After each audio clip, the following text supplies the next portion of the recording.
Thanks for joining us again here at Electric Autonomy Canada. My name is Stephanie Wallcraft, and today we'll be joined by representatives from Lyft who are here to talk to us about the company's initiative to be driven entirely by zero-emission vehicles by the year 2030. We'll be joined by Sam Arons, the Director of Sustainability for Lyft, and by Sophia Cote, the Public Policy Manager for Western Canada. Thanks to both of you for joining us. Lyft's decision is an exciting one for the EV industry. What's behind the decision from Lyft to make the announcement to an all ZEV commitment by 2030? And why is the company taking this step? So we have reached a scale now at Lyft where we can either be part of the problem or we can be part of the solution when it comes to climate change. And we absolutely want to be part of the solution. And we realized that the transportation industry broadly, transportation sector broadly, is now the leading source of greenhouse gas emissions in some places like the US, and it's the second largest in Canada. And if we want to solve the climate crisis that is currently facing us, we have to deal with this problem. And therefore, we wanted to make a big and bold goal, put a stake in the ground and say, Lyft is going to go first. We're going to make this commitment to 100% electric vehicles by 2030. And if we do that, we can bring along all of the rest of our partners and stakeholders in the transportation ecosystem, whether that's charging companies, auto manufacturers, government entities. We all need to work together to make this happen. And when we do, we can both help to solve the climate change issue, help to move the entire transportation sector forward. And the other thing is, this is better for people. It's better for drivers because they will actually earn more money driving with an EV. It's better for communities because there's less local air pollution in addition to climate emissions. So it's just really a win-win-win all around. And we said, why not make this commitment? It just makes so much sense. We want to make this happen. I think both of you will be able to speak to this next point. What sorts of project milestones can we expect to hear about as this initiative rolls out, specifically in the Canadian market? The first thing to think about is the fact that there are barriers today to why we don't have lots of EVs on the road already, right? What are those? They are the upfront cost of the car is still too high, and that's largely driven by battery costs. And there's not enough charging infrastructure as well. So we've got to think about both those barriers if we're going to figure out how we're going to actually accomplish this goal. When it comes to the upfront cost, the interesting thing is, electric vehicles are cheaper to operate.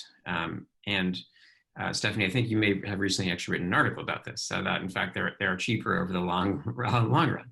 Now, what that means for rideshare drivers is that those who drive the most number of miles per year are the ones who will get that payback faster. And so while we're kind of waiting for the battery costs to continue coming down and down and down and down, that means that the segments of the drivers who should and can electrify first are those who drive the most. And it turns out that those who drive the most are actually the drivers who rent EVs or who rent cars through Lyft's Express Drive program, which is a rental car program that we have for drivers who want to do rideshare, but they may not have a car, for example. And so those drivers can drive, in some cases, quite high amounts of mileage. I mean, you're talking 30, 40, maybe even 50,000 miles per year compared to a private vehicle owner like you or me who might drive 10 or maybe 12,000 miles a year if we really drive a lot. So these drivers are super high mileage drivers, and it's that segment that we think should go first. And that will then create a virtuous cycle, right? Because this group of drivers can create an increased demand for EVs through our rental car program.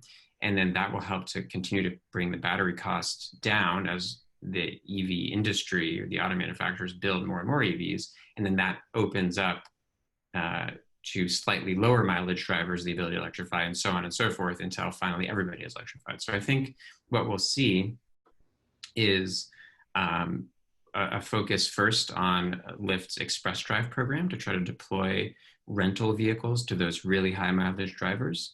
And then over time, as we kind of work through, up to the goal, we'll see those who drive fewer and fewer miles per year. And the majority of Lyft drivers, by the way, are part-time drivers. It's sort of 80 to I don't remember the exact number in Sophia, you may remember, but it's something like 80% of drivers are driving, part-time.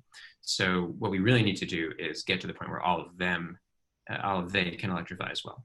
I'm on the local team here in Canada, so we're really the ones that are driving conversations with all three levels of government. And I have to say that conversations with all of them have been very positive. They're really excited about this initiative. They're encouraged by the fact that our goals not only align with the federal government's goals, but also in the jurisdictions in which we operate. So British Columbia has very ambitious climate goals as well, the city of Vancouver and the city of Toronto. And so I think it's going to be really exciting to be partners on this. There's obviously, as Sam said, there's issues with the upfront costs of purchasing an electric vehicle, the upfront costs of putting a private, charging infrastructure in your home. But there are a lot of incentives already in place in, British Columbia, in the city of Vancouver specifically, and in Toronto that we can leverage for sure. And we'll continue having really positive and fruitful discussions as we continue to want to build on that and reach our specific milestones as we go forward. But so far, great conversations, and we're excited to continue them. Excellent. So your announcement detailed the interplay that's going to have to take place between the automakers and your rental customers and your other independent contractors to help make this transition successful.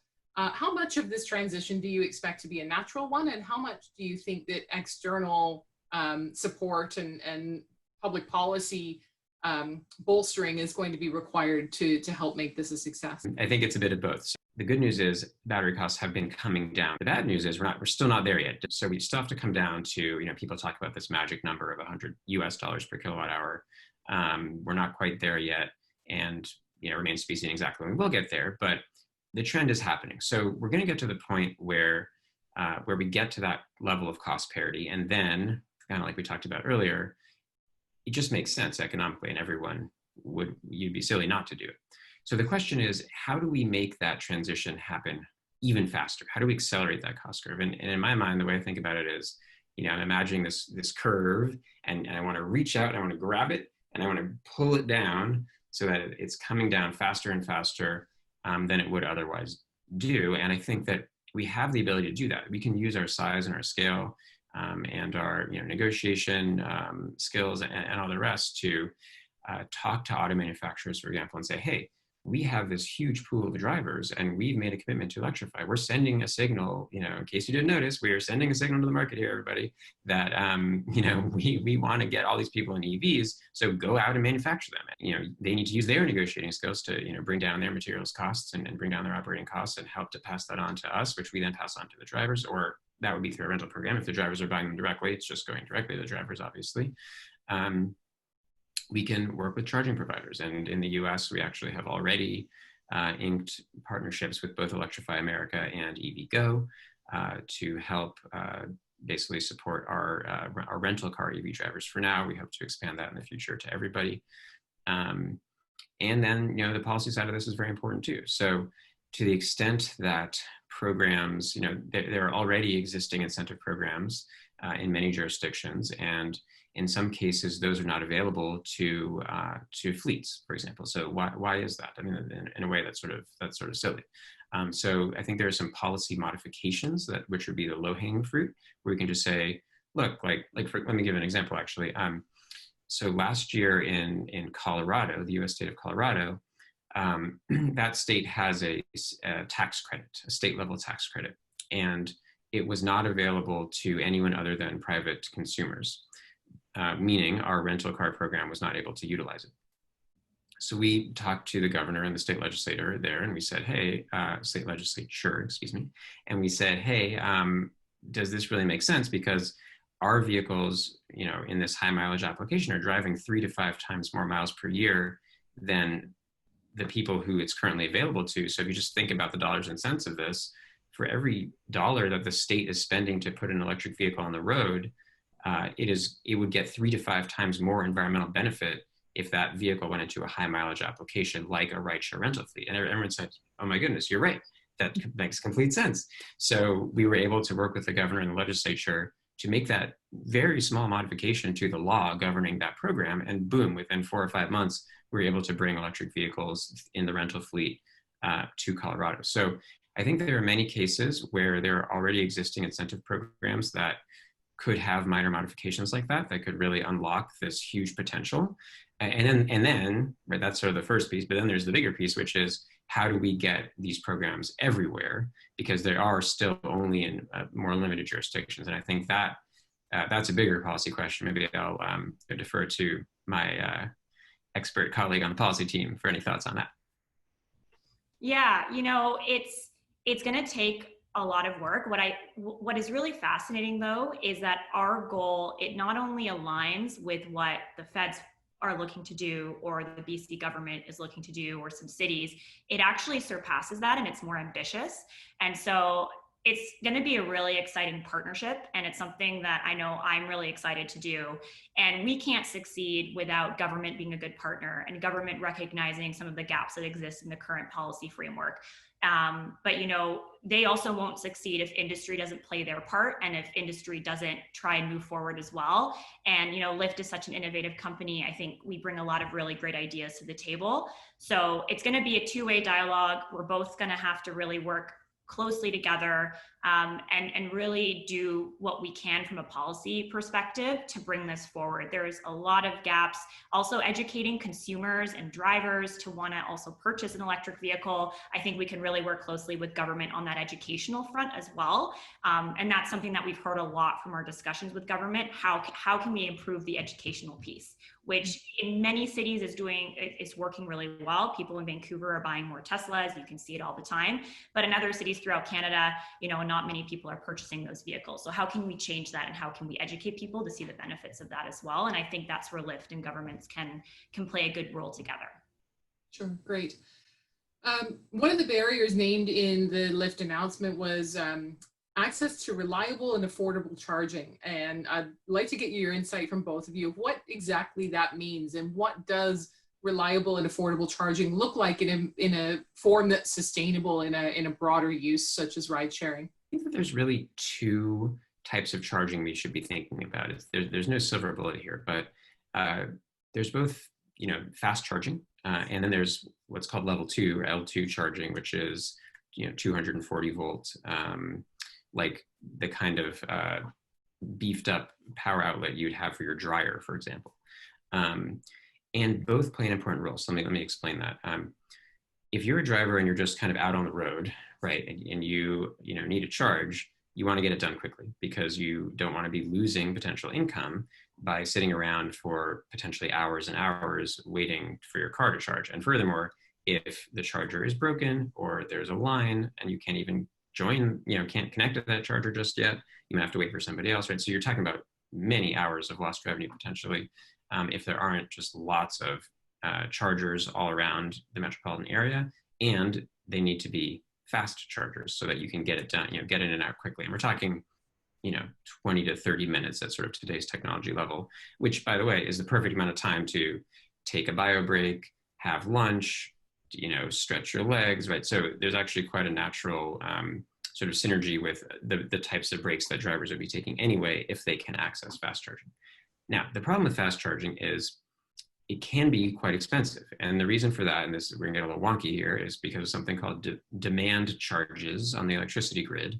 And what that means is, basically for whatever every time you draw a very substantial amount of power very quickly, you are kind of straining the electricity system, and it has to be beefed up with thicker cables basically to accommodate that. And so if you have all these cars that are charging really, really fast all over the place, now suddenly you have to beef up all these extra electrical cables, and that costs money, and that gets passed through in the form of what's called a demand charge. You want to have the lowest demand charge possible, and there are a couple ways to do that. One is to make sure that charger is highly, highly utilized, and ride sharing can help with that because if there are lots of drivers in ride sharing and they're driving lots of EVs, then there can sort of constantly be somebody charging at that fast charger. And so even though, yes, there is that very large demand charge, it's spread out over a much, much larger number of people charging. And so each individual person pays relatively less for that.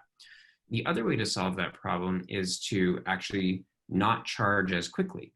Now, when you're talking about somebody who's out on the road and they need to get right back out on, get back out again quickly, that's not going to work. But For what is called level 2 charging, which is charging at home overnight, that's another really important aspect. And so that way you actually avoid the demand charge altogether, and you have the convenience of waking up in the morning and your car is already charged.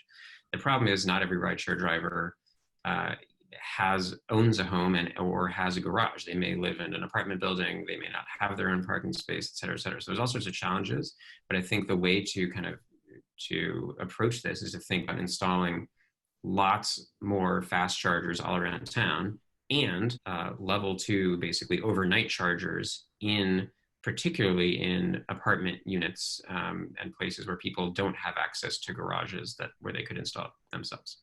And maybe just building on that, there's already been a lot of great work in Canada to help with some of those gaps. And because this is a conversation we've had a lot around the barrier of installing high voltage chargers in your home. It is an upfront cost that's quite high, and many people can't afford that. As Sam said, many people don't live in a house with their own garage. So in Ontario, there is regulation that makes it easier for condo corporations and owners to obtain approval to install the charging infrastructure. So that's great because we operate in Ontario.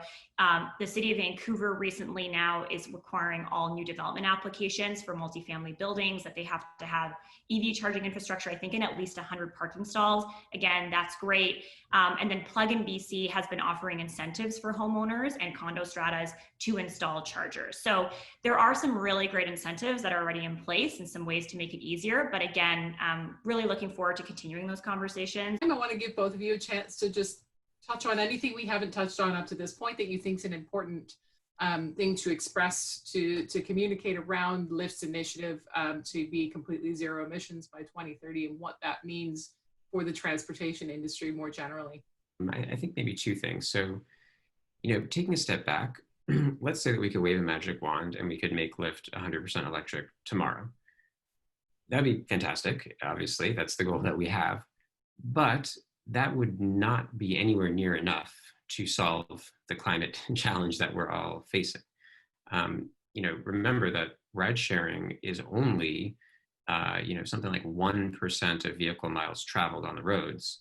And that's all of ride sharing. We are only one ride sharing company. There's other ride sharing companies too, as everybody knows.